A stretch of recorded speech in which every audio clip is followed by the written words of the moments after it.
I've spoken a little bit about a summary and a detailed brief. What I'm going to talk through is how a policy brief looks in terms of format, using a draft that I wrote last year for the Minister of Immigration in South Africa.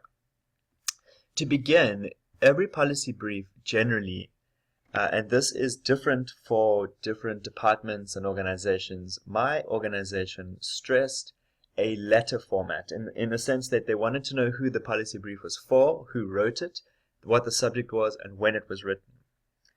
And so this is something that you may use in your professional life.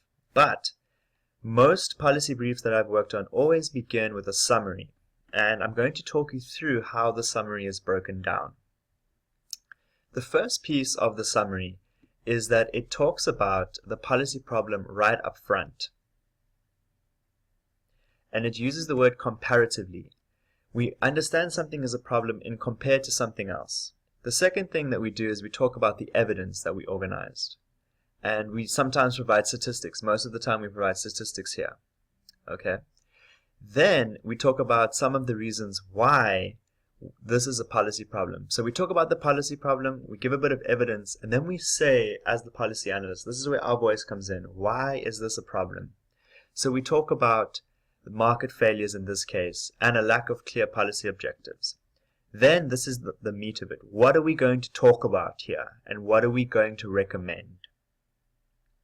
Okay, I examined 3 policies here: the status quo, assimilation of immigrants, and centralizing the implementation of policy. And then I spoke a little bit about my alternatives. I spoke a bit about why I brought those alternatives. And then in the end, I spoke about what will be adopted. So I phrased my policy brief by certain headings. I looked at the symptoms of the problem, and this is where I spoke about the evidence. You'll see there's a lot of statistics in here, where I spoke about the evidence. And I always use a comparison country, in this case the United States and South Africa. My boss was interested as to whether the government should intervene or leave it to the private sector. In this case, I provided reasons why the government should intervene because of asylum seeker vulnerability. Okay. Then, using the data I collected from Google and the internet, as well as meeting and talking with people, I tried to understand the causes. What is the reason for this? And I came down to push and pull factors that are causing immigration and the migration and immigration issues in South Africa, right? And I spoke about the draft green paper on international migration as a starting point. Then I used policy goals. What are the policy goals? What would the envisioned policy look like? And I broke that down. I then spoke about, guess what, the alternatives.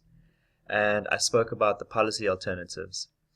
And then in my conclusion was where I spelled out some of the pieces of why I think we should go for the specific policy that I was going to then go and explain in the meeting to my boss. So the trade-offs were part of a discussion that we were going to have later. This was just an overview of the policy document. So each brief has its own policy purpose, right? And then I spoke about the work cited. This was critical because in our discussion, I was having to go back and actually report back to my boss where I found some of this data so that she could include it in her speeches and other reports. So this is just a walkthrough of what a policy brief looks like.